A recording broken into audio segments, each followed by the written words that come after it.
Alo, Trà Vinh xin chào các bạn. Hôm nay thì mình chia sẻ cái món bánh khúc xôi khúc ha, nhưng mà mình làm với lá dứa.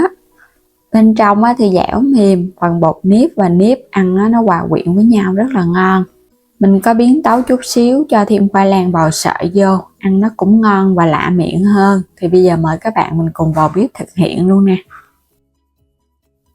Đầu tiên là mình chuẩn bị đây một củ khoai lang ha. Thì ở đây mình có khoai lang Nhật, các bạn dùng loại nào cũng được hết trơn. Củ này vừa vừa không có lớn quá.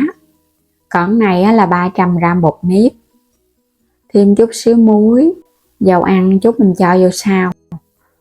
Rồi bây giờ bào sợi cái phần củ khoai lang trước một cái, bào cái sợi nhỏ nhỏ thôi, đừng có bào lớn quá ha. Cái dao nhỏ nhỏ càng tốt. Mình bào sao cho nó đều thì chút mình trộn vào trong phần bột nếp nó sẽ hòa quyện hơn. Bào sợi có dài thì các bạn cắt ngắn lại một chút. Rồi mình cho muối vô nè. 300g bột nếp là tương đương 2 chén cơm. Rồi trộn đều, 2 chén mà nó hơi vung chút á. Còn nếu mà bột gạo là 2 chén lưng. Thì tương đương một chén bột là 150g á, nếu không có cân thì các bạn cứ lường bằng chén. Mình trộn sơ qua một cái rồi cái mình hãy chuẩn bị nước cho vô nha. Cho cái phần bột nếp này nó quyện với khoai lang. Có khoai lang vô thì mình ăn nó cũng lạ miệng, nó bột bột hơn. Mình thêm vào đây 250ml nước nóng.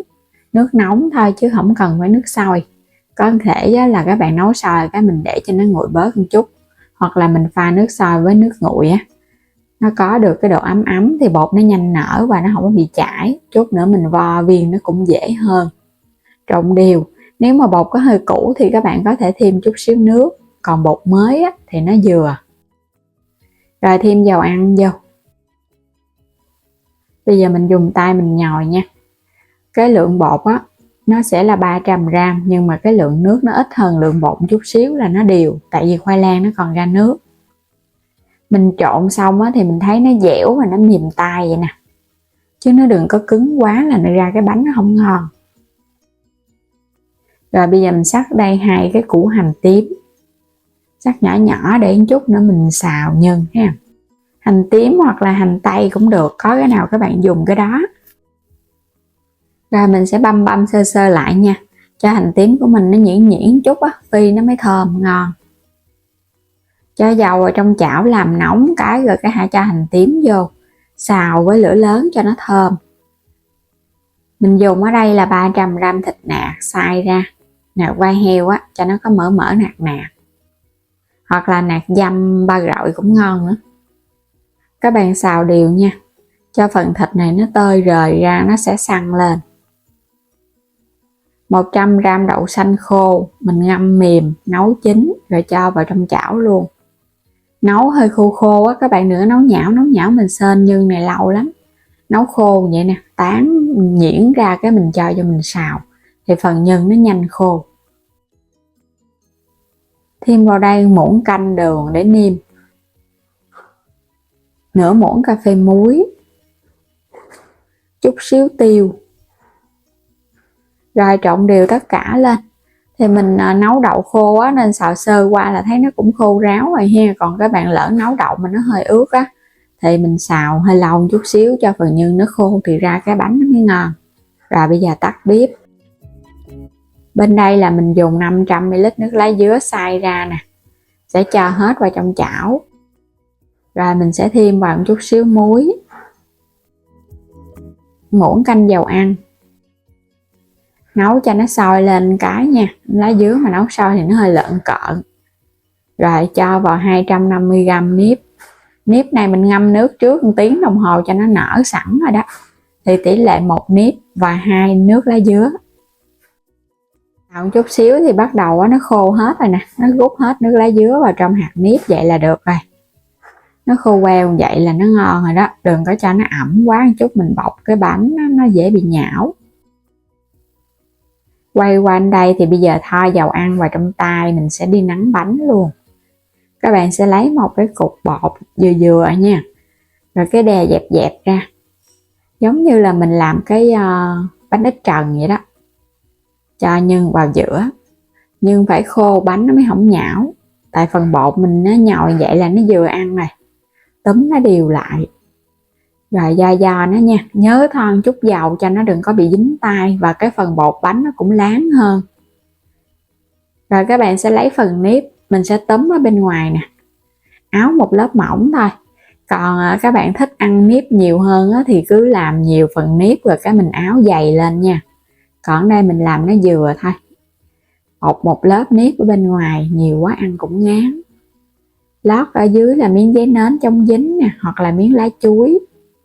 Cũng làm tương tự những cái phần còn lại, do viên bánh xong rồi cái phủ một lớp nếp áo ở bên ngoài. Mình phủ đều vậy ăn cũng ngon rồi. Đó, vo tròn lại nhìn thấy cưng quá ha. Nhìn sơ sơ giống như là cái bánh ít nếp xào vậy đó. Cũng lót giấy để quăng bên. Đây mình làm xong hết rồi nè các bạn. Tổng cộng được bao nhiêu đây nè? 14 cái bánh. Rồi bây giờ bắt đầu mình đem đi hấp được rồi ha. Bánh nào cũng tròn tròn dễ thương nè. Bắt sẵn cái nồi nước ở trên bếp đi. Bây giờ các bạn sẽ chất bánh vô. Bánh khúc với lá dứa. Rồi bắt lên trên bếp hấp nha. Hấp cái này thì các bạn để lửa vừa thôi. Nước đã sôi sẵn thì mình hấp 20 đến 25 phút. Đủ thời gian là bánh nó chín. Nếu làm lớn hơn có thể hấp 30 phút luôn. Hấp lâu thì hạt nếp nó nở nhiều. Nhưng mà các bạn đừng có để lửa lớn, phần bánh nó bị sệ ha. Đây bây giờ mình sẽ lấy nó ra. Hấp lửa vừa vừa vậy nè. Cái soi ở bên ngoài nó phủ, nó bám thì phần bột của mình nó không có bị chảy sệ. Cái bánh ngon quá chừng. Thơm phức cái mùi lá dứa luôn. Thường là các bạn sẽ làm với cái phần bột màu lá dứa và nếp trắng.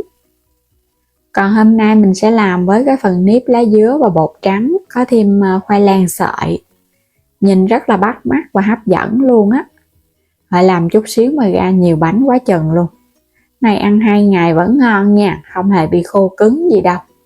Lớp nếp mình đã xào với nước lá dứa sẵn ở bên ngoài nên là nó dẻo mềm lắm, nó không có cứng. Và mình để nguội nó cũng không khô. Xôi thì chín mềm ngon và thơm phức cái mùi lá dứa nữa. Ở bên trong thì phần nếp dẻo, có thêm khoai lang sợi bùi bùi, kết hợp thêm nhân đậu xanh và thịt. Càng ăn là càng mê luôn á, không hề bị ngán. Này ăn không cũng ngon, hoặc là các bạn ăn thêm nước mắm chua ngọt mình chan vô cũng ngon luôn, giống như bánh ít trần vậy đó. Kiểu nào cũng hấp dẫn ha. Bỏ ra chút xíu thời gian các bạn đã có được món bánh ngon để đãi cả nhà rồi.